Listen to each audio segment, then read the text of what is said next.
जब मेरी Nifty bank Nifty में रिसर्च अच्छी थी ना, तो मैंने वो कंपनी ज्वाइन करी। तो उ- उन उसके बाद उस कंपनी ने बहुत तगड़ा तगड़ा रेवेन्यू करा। वहाँ से एक चीज़ समझी उस दिन कि क्वांटिटी का गेम ना कोई सेट करता है, पकड़ लेता है आपको।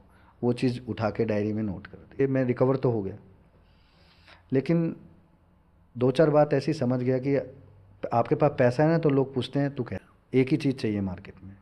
वो चीज़ मुझे पता है आज की डेट में, कौन सा शेयर सस्ता है कौन सा शेयर महंगा है, यही कला है बस।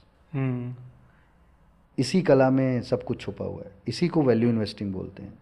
और ग्रोथ इन्वेस्टिंग उसको बोलते हैं जिस इंडस्ट्री की आने वाले टाइम में डिमांड होती है। मैं बोलूँगा ट्रेड लगाना है, हम्म। मेरे सारे ट्रेड पास होने लग गए। मैंने उसको इंस्ट्रक्शन दे दिया, अगर मैंने पहली बार में तेरे को बोल दिया स्टॉप लॉस लगा दे और पलटा मारना है, तो दुनिया की कोई ताकत आ जाए, आंधी आ जाए, तूफान है, तुझे वो स्टॉप लॉस नहीं हटाना। लॉस हो गया। मेरे एक दोस्त का फ़ोन आया, बोला पंकज कैसा काम चल रहा है। मैं लिटरली रोने लग गया। बोले यार, मतलब अभी तो मैं हंस रहा हूँ, मैं उसको रोने लग गया। भाई मैंने लॉस कर दिया, और मैं 21, 27 और अगली चार, देखो बिना चार्ट देखे। 21, 27, 4। हाँ, इनके दौरान में बड़ा गेम होगा मार्केट। 7-8 दिन पहले एक गेम स्टार्ट हुआ था, एफआईआई बेच रही थी 15-20 दिनों से बल्कि। और पिछले 30 सालों में डीआईआई ने सबसे ज़्यादा 40,000 करोड़ का बाइंग किया था। हेलो इन्वेस्टोग्राफर्स। तो आप लोगों की भारी डिमांड के बाद हम एक ऐसी शख्सियत को लेकर के आए हैं जो मार्केट की ऐसे पहलुओं को हमें समझाएंगे, ऐसे डार्क सीक्रेट्स मार्केट के हमें बताएंगे कि या तो इसके बाद आप मार्केट को पूरी तरीके से छोड़ दोगे या फिर मार्केट की एक बेहतर अंडरस्टैंडिंग के साथ काम कर पाओगे। तो आज हम आपके सामने लेकर के आए हैं पंकज भारद्वाज जी को। Welcome to the investographer podcast. Thank you so much sir for inviting me. Luckily I was in Pune, तो पुणे में था तो आप लोगों की रिक्वेस्ट पे आ गया। तो पंकज सर, शुरुआत करते एकदम शुरुआत से। जब आप मार्केट से इंट्रोड्यूस हुए थे, मार्केट के साथ आपका इंट्रोडक्शन कैसे हुआ तो था? क्या है कि आदमी जो सोचता है ना वो हो जाए, ये ज़रूरी नहीं। हम्म। तो ये चीज़ मैं जल्दी भाग गया। फिर फादर को थोड़ा फाइनेंशियली सपोर्ट देने के लिए मैंने सेक्रीफाइस करके कि मैं बेंगलोर जाऊंगा डैडी, मैं कंपनी से सीखना चाहता हूँ, ये फाइनेंस की लाइन है। तो उस टाइम पे मार्केट में उनका बहुत बड़ा नाम था, ऑरेंज फाइनेंशियल, बेंगलोर में। जब ये ड्रीम गेम्स और ऑरेंज फाइनेंशियल बहुत चलती थी। वैसे मैं किसी को प्रमोशन नहीं दे रहा हूँ, तो आप ये मेक श्योर, ठीक है। जब मेरी निफ्टी बैंक निफ्टी में रिसर्च अच्छी थी ना, तो मैंने वो कंपनी ज्वाइन करी। तो उन उसके बाद उस कंपनी ने बहुत तगड़ा तगड़ा रेवेन्यू करा। उनका प्रोडक्ट ही वही भी बन सेल गया आउट होने लग गया, निफ्टी बैंक जो निफ्टी। आप रिसर्च करते थे। जो रिसर्च करते थे, मैं बीटीएसटी भी बताता था तो अगले दिन खुल जाता था। लेकिन क्या प्रॉब्लम क्या था, आपको तो बता ही दिया मैंने, वो एएफएल का कमाल था। हाँ हाँ। कुछ नॉलेज तो थी मेरे पास, हम्म। लेकिन वो बीटीएसटी वाले खेल में ज़्यादा अट्रैक्ट हो गए। तो ये अभी बोलते तक स्टोरी वहीं से चल रही है, जो आपने एएफएल डिस्कवर किया हाँ, था एमी ब्रोकर में, वहीं से आप यहाँ तक आ गए उस वहीं एएफएल से से। मैं यहाँ तक आ गया। हाँ। बस धीरे धीरे क्या समझ में आया कि भाई पंकज, खेल तो मोटा है यहाँ पे।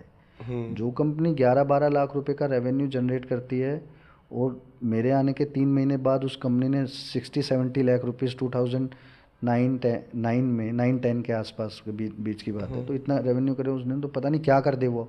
सही बात है। तो धीरे धीरे मुझे चीज़ समझ में आ गई। तो मैं और जब मेरे फ्रेंड सर्कल सब 25-30 हज़ार रुपये का पैकेज पे लगते थे, मेरा सैलरी 85,000 रुपीज़ था 2009 में। आपको ये तो दिख गया होगा कि मार्केट में पैसा तो पैसा है, है। बड़ा खेल है यहाँ पे। हाँ, वहाँ से मुझे एक वो होता है ना, आदमी को जब ऐसा लगता है वो ओवर कॉन्फिडेंस कि सब कुछ कर सकता है, तो हाँ। वो ओवर कॉन्फिडेंस का शिकार हो जाता है। वहाँ से मैं शिकार हुआ ओवर कॉन्फिडेंस का, and one day I lose 1,85,000 rupees in orchid chemical. एक ही दिन में हो? क्वांटिटी ज़्यादा था, हम्म। 1 लाख क्वांटिटी। बड़ा ट्रेड लेना है। ओएमई ब्रोकर में सिग्नल आ गया कि चलेगा। आज ही कमाना है सब कुछ। नहीं, आज कमाना है इसलिए नहीं, हाँ। उस पर कॉन्फिडेंस इतना हो गया ओके। कि फेल तो होना ही नहीं है। कभी गलत ही नहीं होता ये। हाँ, तो फेल नहीं हुए थे उस पर, लेकिन वो क्वांटिटी जो पकड़ गया ना मेरी। हम्म। अब वो वहाँ से मामा जी का प्रेशर, पहले तो क्या था, ब्रोकर आपको पता ही है मार्जिन का गेम में खेल जाते थे। मामा के पास ब्रोकर की आईडी थी, उसमें 2 करोड़ तक का सौदा डाल सकते थे। तो वहाँ से मामा जी का फ़ोन खड़कता है, क्या कर हो गया ये वो, फ़ोन आ रहा है, इतनी क्वांटिटी लॉस हो गया, ये हो गया वो हो गया। तो मैंने बोला मामा जी कोई बात नहीं, काट दे। वो मामा बोला कोई बात नहीं, जो भी हो रहा है काट दे। मैंने काट दिया। उसके बाद वो 10% चल गया। वहाँ से एक चीज़ समझी उस दिन कि क्वांटिटी का गेम ना कोई सेट करता है, पकड़ लेता है आपको। वो चीज़ उठा के डायरी में नोट कर दी। तब तक मैंने कोई रिसर्च नहीं करी थी क्वांटिटी कैसे सेट होती है, कैसे नहीं होती। सब चल रहा था, चलने दो चलने दो, क्योंकि पैसा आ रहा था। एक महीना कुछ नहीं किया, आराम से देखा, समझा मार्केट में कैसे काम हो रहा है, पैसा कैसे लूज़ करना है। धीरे धीरे चीज़ समझ आ गई थी कि पैसा लूज़ करने वाला सिस्टम ही पकड़ना है। क्योंकि जो आदमी पैसा कमा रहा है ना, वो कम कमा रहा है, लूज़ ज़्यादा कर रहा है, तो लूजिंग वाला सिस्टम पकड़ना है और उसका उल्टा कर दो। और एग्जैक्टली मेरे पास जिस सेटअप से मैंने सबसे ज़्यादा पैसे बनाए, एक्चुअल में वो हर उस ट्रेडर का लूजिंग मेथड था जो फोमो का शिकार था। लोग ये बोलते हैं कि हाई पे सेल कर दो, बाय लो सिखाता हूँ से बाय लो से। मैं इस बात की आपको गारंटी देता हूँ, मैं यही करके दिखा दूंगा आपको। हाई से सेल, लो से बाय, लेकिन स्क्रिप्ट मैं पकड़ूंगा। अगर मैं फेल हुआ तब भी मैं पैसा बना लूंगा। इसमें भी एक सीक्रेट था कि भाई जहाँ मेरा स्टॉप लॉस हिट वहीं पलटा मार देता था मैं। Reverse position. रिवर्स। बट 2013-14 के बाद मार्केट जैसे ही मोदी जी आए, उसके बाद मार्केट ने ना एक नया सिनेरियो पकड़ लिया। मार्केट की लैंग्वेज जो था ना वो अलग ही हो गया। वहाँ से धीरे धीरे मैंने कुछ चीज़ें समझी और जो भी चीज़ मैंने मार्केट में समझता गया ना, नई नई चीज़ें, वो मैं डायरी में नोट करता। आज भी मेरे पास 12 साल पुरानी मेरी डायरी रखी हुई है। अब जो मैं बच्चों को नया एक सीरीज़ सिखा रहा हूँ अब तक 56 वाली, फ्री ऑफ कॉस्ट, उस सीरीज़ में मैं वही डायरी का कंटेंट यूज़ कर रहा हूँ। उसमें 100 पेज हैं उस डायरी में, जो मैंने सारा ऑब्जर्वेशन लिखा हुआ है। तो एक मैं बुक भी लॉन्च करने वाला हूँ। It is not for the retailers, क्योंकि उसका चार्ज 21 लाख रुपीज़ है प्लस GST। तो मैं उसको अभी 15 अगस्त पे लॉन्च करूँगा। उसका फर्स्ट एडिशन मेरे पास है, कुछ मैंने अपने ख़ास बंदों को भेजा हुआ है सिर्फ। उसमें सिर्फ 37 पेजेस है।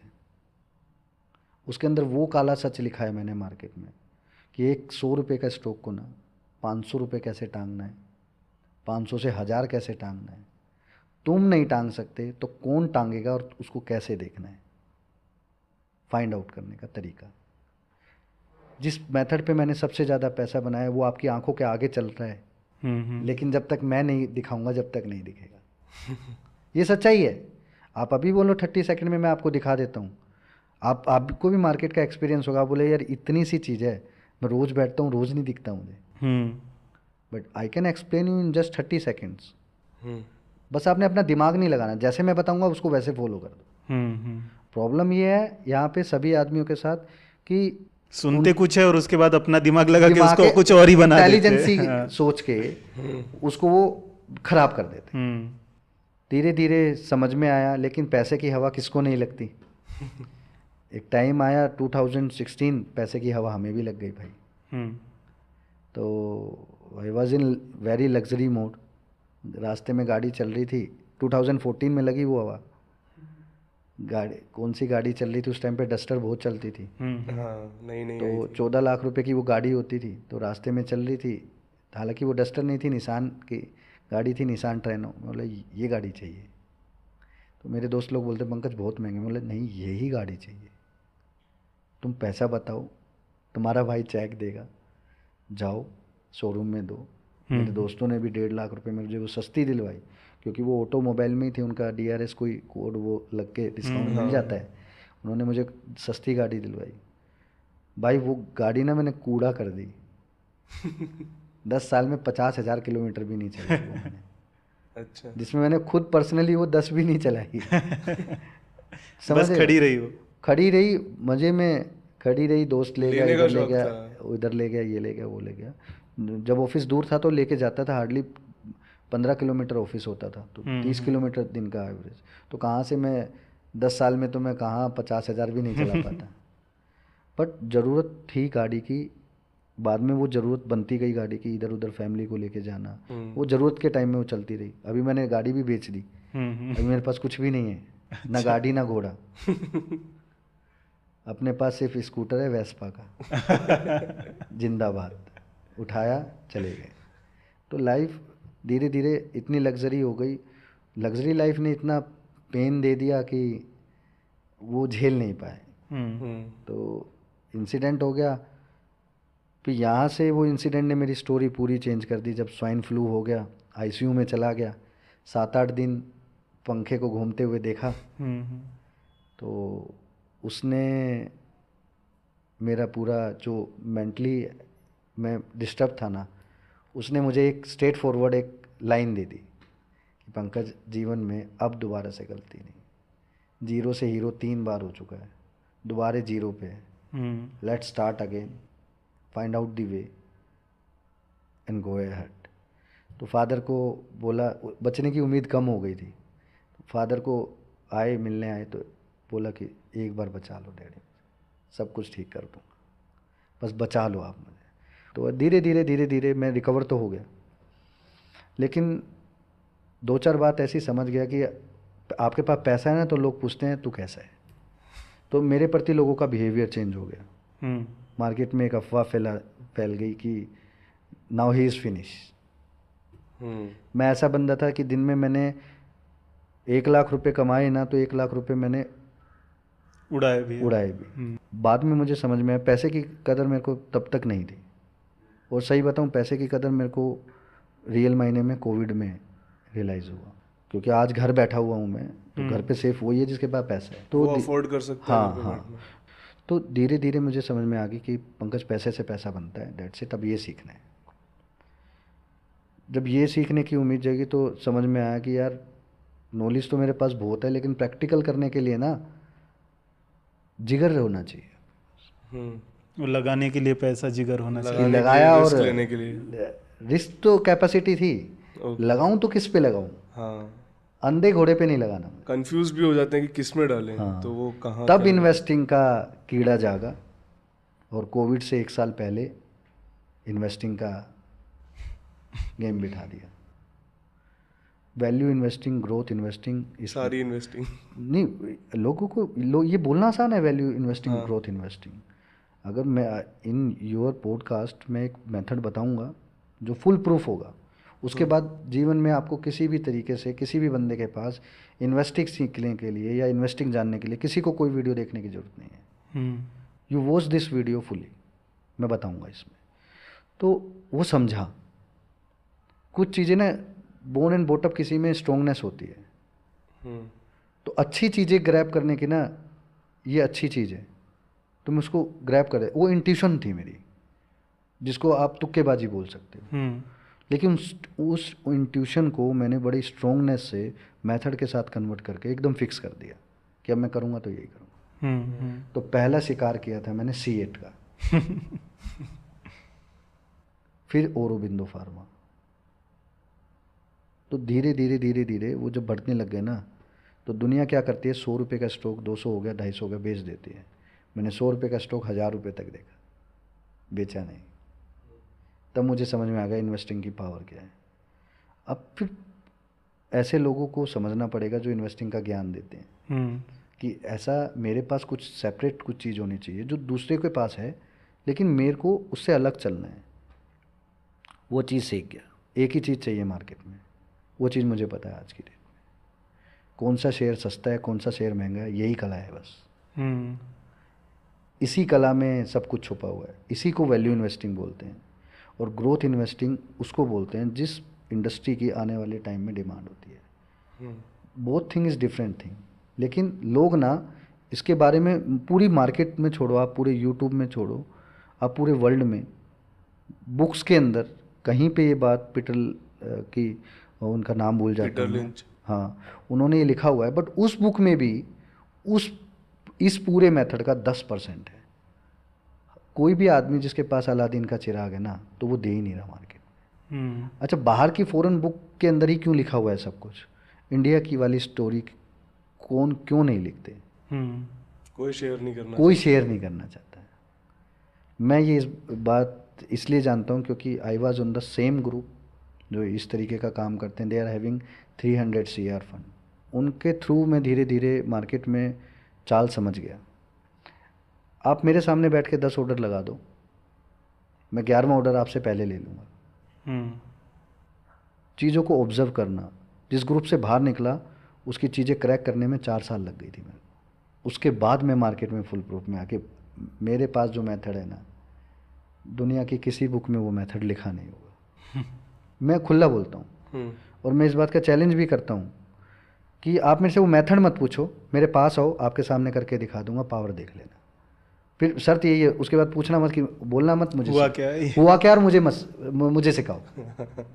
देख के चले जाना, देख के चले जाओ बस। Don't ask me stupid question how you do that. तो ये चीज़ मेरे अंदर कुछ स्ट्रॉन्गनेस पॉइंट मैंने भाप लिया, कुछ वीकनेस पॉइंट ऐसी थी जिसमें मैंने बहुत पैसा लूज़ किया। 2017 नॉर्थ कोरिया साउथ कोरिया के बीच में मैंने जिसको सिखाया वो आगे बढ़ गया था। उस टाइम पे बहुत ज़बरदस्त पैसा बना रहे थे, लेकिन इमोशन नाम की चीज़ क्या होती थी, कैसे होती थी, पता नहीं था। क्वांटिटी लेने में कभी डर नहीं लगा। आप बोलो अभी कितनी 20 लाख क्वांटिटी किस स्टॉक में सेट करनी है, मैं कर दूंगा, ज़रा सा भी हाथ नहीं कांपेगा, जबकि सबके हाथ क्वांटिटी में कांपेंगे। मैं पहले ये नहीं सोचूंगा कि स्टॉक क्या करेगा क्या नहीं, पहले क्वांटिटी सेट कर दी। तो जिसको सिखाया वो आगे बढ़ गया, तो रीज़न फाइंड करने की कोशिश करी कि भाई ऐसा इनमें क्या चीज़ मैं बना देता हूँ जो मैं अपने आप में नहीं बना पा रहा। वो चीज़ समझ गया कि इमोशन, भैया ब्रदर को बोला on my behalf you will trade it, मैं बोलूँगा ट्रेड लगाना है। मेरे सारे ट्रेड पास होने लग गए। मैंने उसको इंस्ट्रक्शन दे दिया, अगर मैंने पहली बार में तेरे को बोल दिया स्टॉप लॉस लगा दे और पलटा मारना है, तो दुनिया की कोई ताकत आ जाए, आंधी आ जाए, तूफान है, तुझे वो स्टॉप लॉस नहीं हटाना। और जो पैसा आ रहा है ना उसको आने दे, उसको आने दे। 3 बजे तक पोजीशन होल्ड करेंगे, देखेंगे क्या जाएगा, लॉस तो होएगा नहीं, ट्रेल एसएल करते हुए चलेंगे। तो ट्रेल एसएल करने की टेक्निक मैंने बता दी थी। जब हम टर्मिनल्स पे काम करते थे तो हर आधे घंटे पहले का एक लो एटीपी का लो लेके ऊपर चलते रहते थे। इन शॉर्ट ये सिंपल फंडा हम लोग यूज़ करते थे। आज भी इसी फंडे को यूज़ करता हूँ मैं, लेकिन अब इस फंडे को थोड़ा सा मैं अलग तरीके से मॉडिफाई कर दिया, क्योंकि मैं नहीं चाहता हर एक आदमी को हर एक चीज़ सही चीज़ पता लगे कि मैं क्या कर रहा हूँ। तो आज की डेट में मेरे पास वो सक्सेसफुल मेथड भी है, आराम से मैं काम करता हूँ। इन शॉर्ट मैंने अपनी स्टोरी कम बताई, चीज़ें ज़्यादा आप लोगों को बताई, क्योंकि मैं नहीं चाहता हर एक आदमी ना इमोशन हो, या इमोशन ही सबसे बड़ी प्रॉब्लम है मार्केट के लिए। वो मेरे उस इमोशन को देखो यार ये कर सकता है तो मैं भी कर सकता हूँ। It is not a easy game. तो ज़्यादा स्टोरी मैं इसलिए नहीं बताता अपने बारे में, क्योंकि सब लोगों की ना वही पैनिक स्टोरी होती है, और आई डोंट वांट टू सी कि लोग ना उससे इमोशनली होके मार्केट में प्ले करें, because it is not the easy game कि आप सब कुछ उसी तरीके से करो जो आपको सामने कोई आदमी सिखा रहा है। क्योंकि सीखना आसान है, इम्प्लीमेंटेशन में गड़बड़, वो मुश्किल है। वो इम्प्लीमेंटेशन में ही सब कुछ, वो एक्चुअल गेम है। तो प्रॉब्लम ये आती है आजकल के जो जितने भी इन्फ्लुएंसर हैं ना, जो ऐसे लोगों को इन्फ्लुएंस करते हैं, वो अपनी चकाचौंध दिखाते हैं। दूसरे आदमी को लगता है यार ये कर सकता है तो मैं भी कर सकता हूँ। तुम भी कर सकते हो भैया, लेकिन फ़र्क सिर्फ इतना ही है कि हमने जो पेन देखा है वो पेन तुमने नहीं देखा। सीधा एंड रिजल्ट देख कर के आ रहे हो। इन्होंने वो ओवरनाइट जर्नी नहीं देखी हमारी। इन्होंने कल मैंने बचपन की फ़ोटो दिखाई तो सीधा नेक्स्ट फ़ोटो में जवानी में मैंने BMW दिखा दी। तो बीच का साइकिल से स्कूटर से दोबारे साइकिल, वो पूरा पेन का जो पेन वाला जोन मैंने नहीं दिखाया। कितनी रातें लगी जिसके बाद रातों रात अमीर हुए। बस यही बात, एकदम आपने बड़े पॉइंट की बात बोली है कि लोगों की रातें लगना बहुत ज़रूरी है कामयाब होने के लिए। अच्छा, अगर हम बात करें कि आपने कहा कि आपकी जो शुरुआत हुई है या आपने सीखा जो है मार्केट में, वो लॉस से सीखा है, तो ऐसे कौन से लॉस थे जो आपको सिखा के गए सबसे ज़्यादा? 2017 में नॉर्थ कोरिया और साउथ कोरिया के बीच में ऐसा घमासान तनातनी हो गई कि उसने मुझे 35 लाख रुपीज़ का लॉस दिया। बहुत हैवी पोजीशन था, लेकिन अगर मैं 4 दिन पोजीशन और होल्ड कर लेता, that position will give me 2 crore rupees.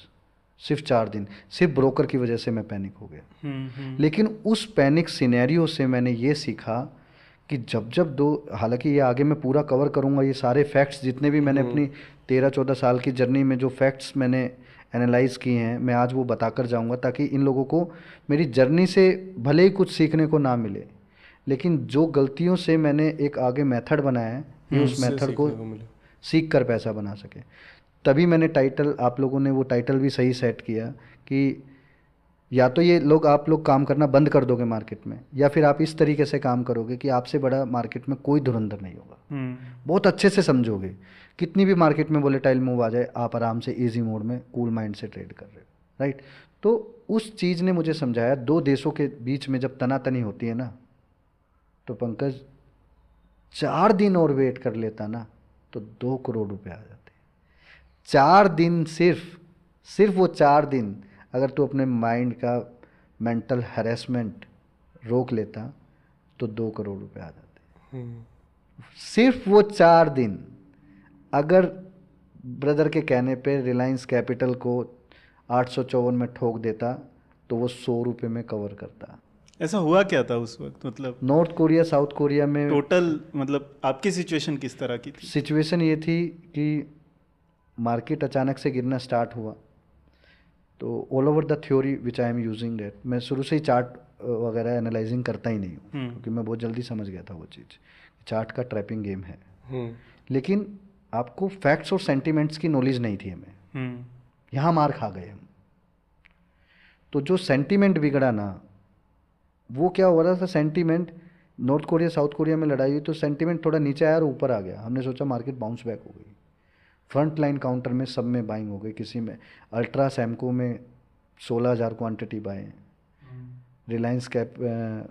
Reliance infra में 24,000 क्वांटिटी बाय, ऐसे करके बहुत बड़ा पोजीशन था 16 स्टॉक्स में। तो धीरे धीरे देखो, अरे स्टॉक तो 10% डाउन हो गया यार, तब तक पैनिक नहीं हुई। लास्ट में 8वें दिन जब देखा ना मार्केट गैप डाउन हो गई है, खुल रही है, तो माइंड इतना डिस्ट्रैक्ट हो गया, ब्रदर को बोला काट सब पोजीशन काट, don't ask me the reason कि हम होल्ड कर लें या नहीं, तो फ़ोन कर सब पोजीशन कटवा, I don't want to see myself और झेला नहीं मोर जा रहा है। स्ट्रेस, ये लॉस में रिकवर कर लेंगे, कोई दिक्कत नहीं है, तो ये काट। मेरे दिमाग में बहुत भड़क हो गई है, इन सिंपल भाषा में ऐसे ही बात करते चिढ़ मच जाती है एक पॉइंट हाँ, पे कि कि आप खत्म और कर। 2-3 दिन आराम से बाहर बैठूंगा। भाई लो बुक कर लिया, लॉस हो गया। मेरे एक दोस्त का फ़ोन आया, बोला पंकज कैसा काम चल रहा है। मैं लिटरली रोने लग गया, बोला यार, मतलब अभी तो मैं हंस रहा हूँ, मैं उसको रोने लग गया, भाई मैंने लॉस कर दिया और मेरी बेवकूफ़ी की वजह से। और देख मार्केट के बाद आया था, आज 8वां दिन था और मुझे पता था मार्केट रिवर्स होएगी, लेकिन मैं उस पेन को नहीं झेल पाया और मैंने वो पोजीशन काट दिया। और उसी दिन मैं अपने ब्रदर को बोला, हमने पोजीशन काट दी ना, 12:30 बजे के बाद मार्केट देखिए, ये मेरा गणित कहता है कि आज मार्केट तेज होगा ज़बरदस्त। मार्केट उठा कर लिया है, 4 दिन में रेट से सब फेंक के ऊपर मारे, क्योंकि टेम्परेरी था वो, उसकी वजह से इंडिया को लॉस थोड़ी ना होना था, सिंपल सी बात। डायरेक्ट इम्पैक्ट तो था ही नहीं। इम्पैक्ट तो था ही नहीं। वहाँ से वो कंसेप्ट डायरी में नोट कर लिया मैंने कि जीवन में दोबारा अगर ऐसा कुछ हुआ तो दुनिया की कोई ताकत पैसा बनाने से रोक नहीं सकती। जैसे ही रसिया यूक्रेन का हुआ वही ना, बोलने वाला था। 2 करोड़ रुपए बनाए भाई। ऐसा ठोक ठोक के माल दिया मैंने कि बेटा तू कर जो करना है। और वही अब जाकर चेक कर लेना, उसमें भी 8 ही दिन कांड हुआ था। वो पकड़ ली मैंने। कोविड आया, अब फैक्ट तो सेंटिमेंट्स तो मैं समझ ही गया, मुझे तो उसी तरीके का लगा वो। मैंने देख लिया भाई करेंगे कांड इसमें भी। धीरे धीरे समझ में आया कि कोविड की स्टोरी अलग है, क्योंकि जियो पॉलिटिकल इशू, ग्लोबल पैनिक हो रहा है, सबको इफेक्ट कर रहा है। सबको इफेक्ट कर रहा है। तो उसमें भाग गया। तो उसमें 8-9 दिन तक तो मैंने सही किया, उसके बाद में शांति में मैंने, अब मेरी समझ से बाहर है, क्योंकि अब ये मेरा डेटा से बाहर हो गया। 8वें दिन तक मेरे डेटा में था। फिर मेरे हाथ में लगी एक बुक, नाम नहीं बताऊंगा उस ऑथर का, मतलब काफ़ी कुछ मैंने 20-30% वहीं से सीखा है, साइकोलॉजिकल फैक्ट्स कि कैसे काम करता है। तो एक हिंट देता हूँ लेकिन मैं लोगों को कि फिबोनाची नंबर और न्यूमरोलॉजी मैंने सेट करके और गैन एनालाइजिंग के बारे में सेट करके, nobody knows about in India, कि वेरी फ्यू पर्सन नोज कि जो गैन की स्टोरी मार्केट में बाहर आई हुई है, ये वो एक्चुअली गैन की स्टोरी नहीं है। जो रियल एक्चुअल गैन की स्टोरी अलग है। जिस गैन की स्टोरी की आप लोग बात करते हो या कोई भी आदमी बात करता है, हाँ। उस गैन की स्टोरी में एक आर्क नाम की चीज़ भी है, जिससे प्रिडिक्शन होता था, मतलब भविष्यवाणी समझ रहे हो ना मेरी बात? तो ज्ञान क्या है? न्यूमरोलॉजी और एस्ट्रोलॉजी का कॉम्बिनेशन है। ओके। ये कोई नहीं जानता, very few person knows about this thing. तो मैंने उस चीज़ को ना थोड़ा देखा, क्योंकि हमारे गांव में ना एक गांव से एक बाबा आते थे, दे आर एस्ट्रोलॉजर। मैंने वही सेम तरीके का सारा सिनेरियो मैंने उनके पास एक किताब में देखा। वो मेरे फादर को देके गए थे, ब्राह्मण आदमी है हम, तो वो उनको देकर गए थे। अब ये नहीं पता वो किस रीज़न से देके गए थे, क्यों देके गए थे। वो मैंने चीज़ समझ ली। वापस से उसी टूल को, वो मैंने किसी एनालाइजिंग बुक से नहीं सीखा, वो टूल था, उस टूल का सही इस्तेमाल करना सीखा। उस टूल ने मुझे बताया इस तारीख में बड़ा गेम होने वाला है। और मैं गारंटीड आपको बोलता हूँ, आज कितनी डेट है? 16 जी। तो मान के चलो, एक डेट बताता हूँ आपको मैं, 21, 27 और अगली 4। देखो बिना 4 देखे 21, 27, 4। हाँ, इनके दौरान में बड़ा गेम होगा मार्केट में, अनएक्सपेक्टेड। ये जो को अभी इलेक्शन हुआ है ना, ये मैं प्रूफ तो बाद में दिखाऊंगा आपको कि मैंने कब बोला था, कैसे बोला था। 15 दिन पहले मेरे को पता था सब कैसे होगा, मतलब क्या होगा ये तो दुनिया एज्यूम करती है, कैसे होगा मुझे ये पता था। इलेक्शन आएगा, रिजल्ट सीट नहीं आएंगी, मार्केट पैनिक करेगा और वापस से तेज करेगा। क्यों? क्योंकि 2014 में भी यही हुआ था। लोगों ने हिंट नहीं पकड़ा मार्केट में, जो मैंने पहले भी पकड़ा था। जब मोदी जी, हर फैक्ट से मैंने कुछ ना कुछ सीखा है। लास्ट टाइम अगर याद हो, संसद में या लोकसभा में मोदी जी ने PSU सेक्टर, LIC और इनके बारे में बोला था, याद है? मार्केट में आया होगा। उस दिन वो हिंट पकड़ा था कि एक बार कोई पॉलिटिशियन आके एक बार बोल दे, फिर हम दिखाते हैं चक्का कैसे घुमाना है। तो अभी रिसेंटली मोदी जी ने HAL के बारे में बोल दिया, और फिगर के साथ, और 4 जून को का नाम लेकर। और अमित शाह सर ने बोल दिया कि मोटा भाई ने, निफ्टी का, कि मार्केट देखना क्या होगा, रिजल्ट के बाद देखना मार्केट उसी दिन देख लो। 5 दिन 6 दिन लगातार गिरा था। एक सेंटीमेंट मैच हुआ। दूसरा सेंटीमेंट कैसे मैच हुआ कि पॉलिटिशियन वाला मैंने डायरी में नोट करके रखा हुआ था, वो आया, मैं बोला भैया फुल फोर्स से ना पूरी ताकत लगा दो और फुल जाने दो, दुनिया को किसी को कुछ समझ नहीं आएगा। इलेक्शन तक मार्केट जाएगा, यहाँ तक कि इलेक्शन जिस दिन पोल होगा ना, उस दिन बाजार हाई पे बंद हुआ तो सब माल बेच कर जाएंगे, क्योंकि अगले दिन माइनस में खुलेगा, और ठीक उसी दिन प्लस करके जाएंगे और उसके बाद चलता जाएगा। सेम 2014 में हुआ था। पकड़ लिया, भाग गए, कर दिया। कुछ हुआ था क्या उस दिन ऑपरेटर्स की तरफ से? सर ये ना देखो, वैसे पूछने का भी मैं रीज़न आपको बताता हूँ, क्योंकि एग्जिट पोल का खेल होगा, जो एग्जिट पोल से रिवर्स, मतलब काफ़ी अलग जो रिजल्ट आया ना, वो हमें भी कुछ सूत्रों से पता चली थी। सर वो बात मैं सूत्र ही बता देता हूँ आपको, आप क्यों इस बात की टेंशन ले रहे? तो उसका भी हिंट हम लोगों ने दिया था यूट्यूब पे, तो पूरा वीडियो बना के डाला था कि 240 के ऊपर, क्योंकि आप मार्केट के लोगों से ज़्यादा अंदर तक कनेक्टेड हो, तो ऑपरेटर्स की तरफ से क्या हुआ था तब? देखो, पहली बात, मार्केट में कोई ऑपरेटर होता नहीं, मैं आपको सच्चाई बताऊँ। People of group is called out. हाँ, मतलब जो लोग मिलके काम, अकेला आदमी नहीं रहता, ग्रुप रहता है। तो भैया कहानी यहाँ से स्टार्ट होती है। 7-8 दिन पहले डिसाइड होता है कि मार्केट में एक र्यूमर्स क्या है। र्यूमर्स ये पक्का था कि इस बार सीट पूरी नहीं आएंगी, कुछ अनएक्सपेक्टेड होगा, या तो 400 पार या फिर 300 बिलो 300, ये कंफर्म था। नो, इसमें नो इफ नो बट था, जो हमारे पास, हमारे ग्रुप के पास था, कि you have to do something. तो अपना यूरोप वाला फंड हाउस और अमेरिका का फंड हाउस, न्यूयॉर्क के 2-3 फंड हाउस प्लानिंग करते हैं मार्केट में। वैसे मैं नाम खुल के बोल नहीं सकता, क्योंकि it is very difficult for me, वो दिक्कत हो जाएगी। नहीं, नाम लेने की जो लोग गैस कर सकते हैं, आप कमेंट में गैस नहीं, गैस भी नहीं कर सकते, वो दूर दूर तक उनके बारे में आज तक कोई कुछ नहीं करते। चलिए देखते हैं कोई कर पाता है। वक्त आने पे मैं बताऊंगा, जब मैं मिलने जाऊंगा कि आज मैं यहाँ हूँ, इनसे मिल रहा हूँ, कि उसका आदमी का नाम बताऊंगा। तो डिसाइड ये होता है कि 2014 में जो हुआ, सेम वही सिनेरियो करना है, क्योंकि मोदी जी के आने के बाद मार्केट ने एक नया फंटास्टिक मूव ले ली, सिनेरियो बदल दिया। आज भी मैं बोल रहा हूँ, शॉर्टर की वाट लगने वाली है, किसकी? शॉर्टर्स की वाट लगने वाली है। उसको कुछ समझ नहीं आएगा भैया क्या हो रहा है मार्केट में। जब उसका पेशेंट छूट जाएगा ना, उसके बाद होगा गेम। अभी तो तसल्ली से तोड़ेगा उन्हें, तसल्ली से अभी तोड़ा नहीं है, तोड़ेगा।